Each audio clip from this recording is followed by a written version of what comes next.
Hello, I'm KaraRanck, and this is the Interpersonal Communication Project for HSER508. I'd like to introduce a little bit about what I'm going to be talking about today. I'll tell you about my overarching goal, some of my behavioral blend and my communication background, some of the internal and external barriers to my communication goal, and some of the strategies that I'll be using to implement that goal. Next slide. The foundation for my overarching goal comes from three places. It comes from my relationships at home, my relationships at work, and my friendships. Next slide. Basically, my overarching goal, I'm looking at what's my target, where am I moving myself in my communication. My goal is to become a truly engaged listener, particularly in situations where people hold opinions with which I disagree. Basically, I'm a no conflict person. My personality blend makes that very clear. But as a no conflict person, I can still be very subversive in my communication mishaps and my communication errors. So in my home situation, I have opinions and decisions to make with my husband. At work, we have to collaborate on solutions to problems and instances where we need to support somebody or a customer. And finally, in friendships, my role in people's life also includes helping them navigate through problems or issues in their life, which includes a lot of opinions. So if you'd follow me to the next slide. My background has some really good things and some really negative things. My dad could often be distracted and he could be very forgetful, which kind of just reinforced us to form our own opinions because he wasn't necessarily helping us form them. My mom also encouraged us to form our own opinions negatively by being a silent treatment kind of woman. So we had an opinion that didn't jive with one of hers, she would give us a silent treatment, but really that only encouraged us to continue holding our opinions in spite of what she was doing. On the positive side of things, my dad was always really direct, in a sense, like when he had something to say, you knew it and you knew what his opinion was. In the same sense, my mom was very attentive and soft-spoken and often gave our opinions a lot of weight. So that's a little bit about some of the strokes that I have as a communicator. If you go to the next slide, I am a CIS, so basically that means I'm very task-oriented. I do love people, I don't like conflict, and I love quality and a job well done. So those aspects kind of contribute to why I disregard people's opinions, I suppose, because I want quality, I don't want conflict, and if I see people forming opinions that move in those directions, I want to shut it down, or I want to ignore it, or I don't want to follow through with them because I know where it's heading. So in each one of those areas of my life, in my relationship with my husband, at work, and in friendships, if I see opinions that are headed that way, I'm more likely to shut them down than anything else. If you go to the next slide, some of the internal barriers at my home, it's actually both an internal and an external barrier, is that my husband has opinions. My need for support, if he has an opinion that differs from mine, I feel unsupported. So my behavioral blend kind of kicks in and I try to ignore his opinion because I need support and I need him to support me.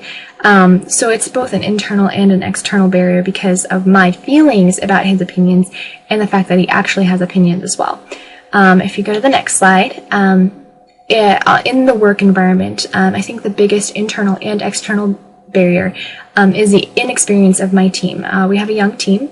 I have about 5 years of experience in the field that I'm working in right now. And that kind of leads me to disregard some of their opinions or solutions to problems because I don't have a lot of respect for their experience. So I tend to think, oh, well, that's not the most efficient way, or that's not a good solution. So disregard it, wait for them to get done cooking, and then say, no, this is what we're going to do. So it's both an internal and an external barrier because of my opinion of their experience and the fact that they actually are inexperienced as well. If you would follow me to the next slide. In friendships, the biggest barrier is the distance between me and most of my friends. Most of my friends live back in Pennsylvania, and it's very difficult for me to hear somebody out and work with them over the phone. I'm not a good phone conversationalist at all.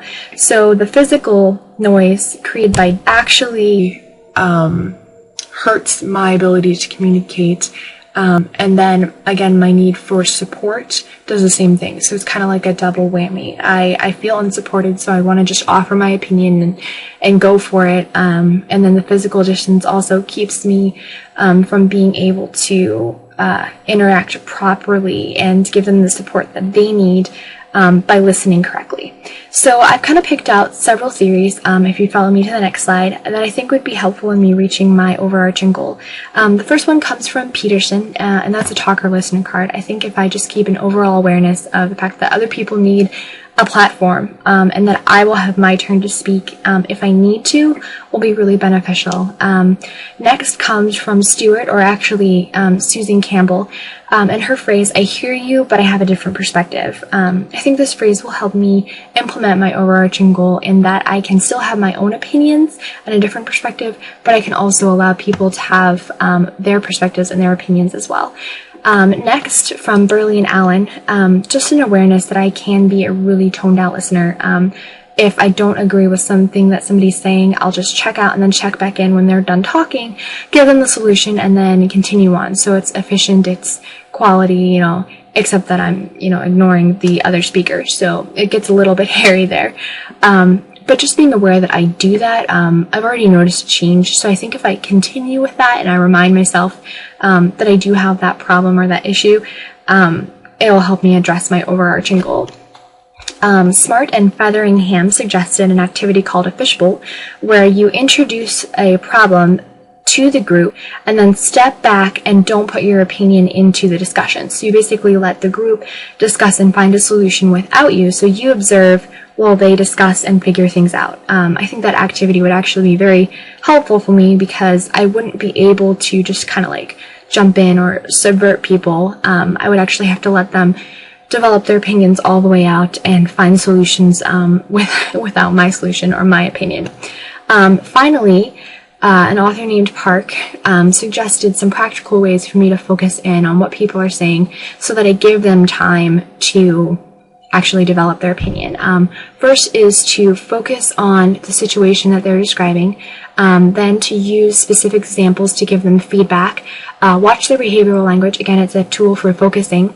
I need to be patient and wait for them to actually get to the point, and then finally summarize what they were saying. The next thing I would like to do is actually just continue the same kind of journaling that I've done in this class.